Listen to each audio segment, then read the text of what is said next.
आइए दोस्तों, एक नए वीडियो के साथ शुरुआत करते हैं। भारत का प्रमुख शोध संस्थान देख लेते हैं। कहाँ कहाँ भारत के प्रमुख शोध संस्थान है, कहाँ कहाँ उनके हेडक्वार्टर है, उनके बारे में हम आज जान लेते हैं। सबसे पहले देखते हैं कि भारत पेट्रोलियम संस्थान है जो देहरादून में है। केंद्रीय सड़क अनुसंधान संस्थान नई दिल्ली में है। राष्ट्रीय ग्रामीण विकास संस्थान हैदराबाद में है। केंद्रीय खाद्य प्रौद्योगिकी अनुसंधान संस्थान मैसूर में है। भारतीय फिल्म एवं टेलीविजन संस्थान पुणे में है। हिमालय वन अनुसंधान केंद्र शिमला में है। केंद्रीय प्रदूषण नियंत्रण बोर्ड नई दिल्ली में है। राष्ट्रीय बाल भवन नई दिल्ली में है। केंद्रीय तिलहन अनुसंधान केंद्र हैदराबाद में है। राष्ट्रीय जैविक खेती केंद्र गाजियाबाद में है। केंद्रीय कपास अनुसंधान केंद्र नागपुर महाराष्ट्र में है। केंद्रीय लीची अनुसंधान केंद्र मुजफ्फरपुर बिहार में है। केंद्रीय ट्रैक्टर संस्थान नई दिल्ली में है। प्लाज्मा अनुसंधान केंद्र गांधीनगर में है। केंद्रीय आम शोध संस्थान लखनऊ में है। केंद्रीय नमक और रसायन अनुसंधान केंद्र जो भावनगर में है, गुजरात। भारतीय हीरा संस्थान सूरत में है। भारतीय विज्ञान संस्थान बेंगलुरु में है। केंद्रीय भवन निर्माण संस्थान रुड़की में है।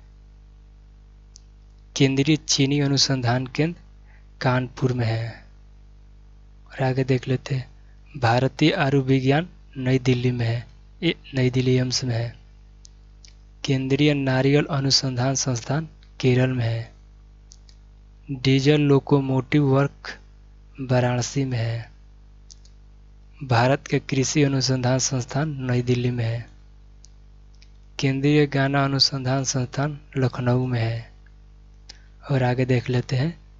केंद्रीय आलू अनुसंधान संस्थान शिमला में है। केंद्रीय भवन अनुसंधान संस्थान देहरादून में है। हल्दी अनुसंधान केंद्र तमिलनाडु में है। भारतीय पुरातात्विक सर्वेक्षण विभाग कोलकाता में है। आगे देख लेते हैं। और भारतीय दलहन अनुसंधान शोध कानपुर में है। केंद्रीय ईंधन अनुसंधान संस्थान जलगौहा में है। भारतीय मौसम विज्ञान अनुसंधान नई दिल्ली में है। भाभा परमाणु अनुसंधान केंद्र ट्राम्बे मुंबई में है। राष्ट्रीय डेयरी अनुसंधान संस्थान करनाल में है। केंद्रीय तंबाकू अनुसंधान संस्थान राजमुंदरी में है।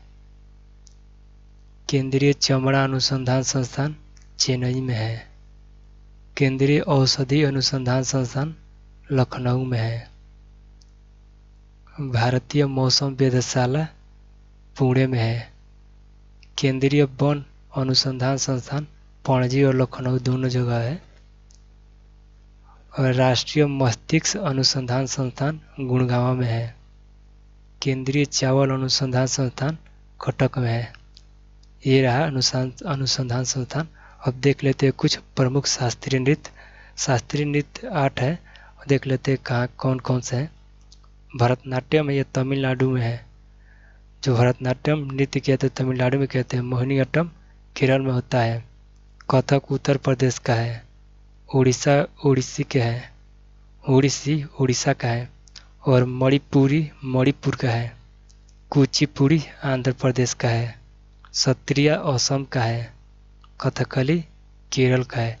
ये सत्रिया है जो सबसे नवीनतम नृत्य है, शास्त्रीय नृत्य। लोक नृत्य कुल मिलाकर 2500 लोक नृत्य हैं भारत में। देखिए इसके बारे में कुछ जुड़े फैक्ट को जान लेते हैं।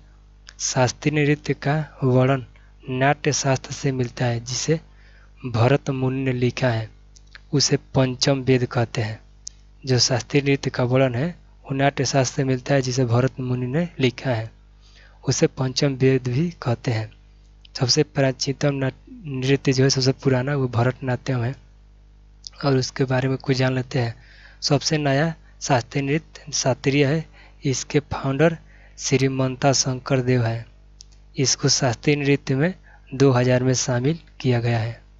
सबसे नया जो शास्त्रीय नृत्य है वो सत्रिया है और जो इन्होंने शुरुआत की थे वो श्रीमंता शंकर देव इनके नाम है और ये 2000 में शामिल हुआ है।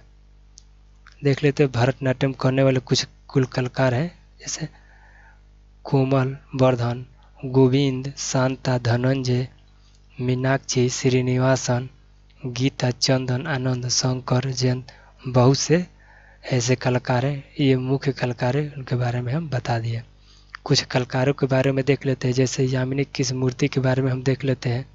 तो यामिनी कृष्णमूर्ति इनको पद्म श्री मिला था 1968 में और पद्म भूषण 2001 में मिल गया। पद्म विभूषण 2016 में मिला था इनको। इनकी एक आत्मकथा है जिसका नाम ए पैशन फॉर डांस है। ये तमिलनाडु राज्य से बिलोंग करते हैं। और देख लेते हैं कुछ कलाकारों के बारे में। और ये जो नृत्य करते थे वो भरतनाट्यम और कुचिपुड़ी नृत्य करते थे। और एक कलाकार है सोनल मान सिंह, इनके बारे में कोई जान लेते हैं। ये मुंबई राज्य से है, मुंबई से है, महाराष्ट्र राज्य से। इनको पुरस्कार मिला था 1992 में पद्म भूषण और 2003 में पद्म विभूषण मिला था। और जो नृत्य करते हैं शास्त्रीय नृत्य वो भरतनाट्यम और ओडिसी शास्त्रीय नृत्य करते हैं। ये राजनीतिक में भी कुछ दिन रहे, जैसे कि राज्यसभा सांसद 2018 में काला के क्षेत्र से चुने गए। जो राष्ट्रपति चुनती है 12 लोगों को मनोनीत करती है, उसी के आधार पर इनको 2018 में चुना गया। आगे देख लेते हैं पद्मा सुब्रमण्यम। पद्मा सुब्रमण्यम के बारे में जान लेते हैं। ये तमिलनाडु राज्य से बिलोंग करते हैं। इनको जो पद्म विभूषण मिला था 1981 में मिला था और 2003 में पद्म भूषण मिला था। जो पद्म श्री है 1981 में और पद्म भूषण 2003 में मिला था। ये जो नृत्य करते थे वो भरतनाट्यम नृत्य के मिला था। आगे देख लेते हैं भारत में 6 भाषाओं को शास्त्रीय भाषा का दर्जा दिया गया है। भारत में 6 भाषा है जिसे शास्त्रीय भाषा का दर्जा दिया गया है। तमिलनाडु सबसे पुराना शास्त्रीय भाषा है जो 2004 में घोषित किया गया। उसके बाद 2005 में संस्कृत को घोषित किया गया, फिर कन्नड़ को 2008 में घोषित किया गया, फिर उसी साल तेलुगु को भी 2008 में घोषित कर दिया गया शास्त्रीय भाषा। फिर मलयालम को 2013 में, सबसे नई है जो ओडिया को 2014 में घोषित किया गया।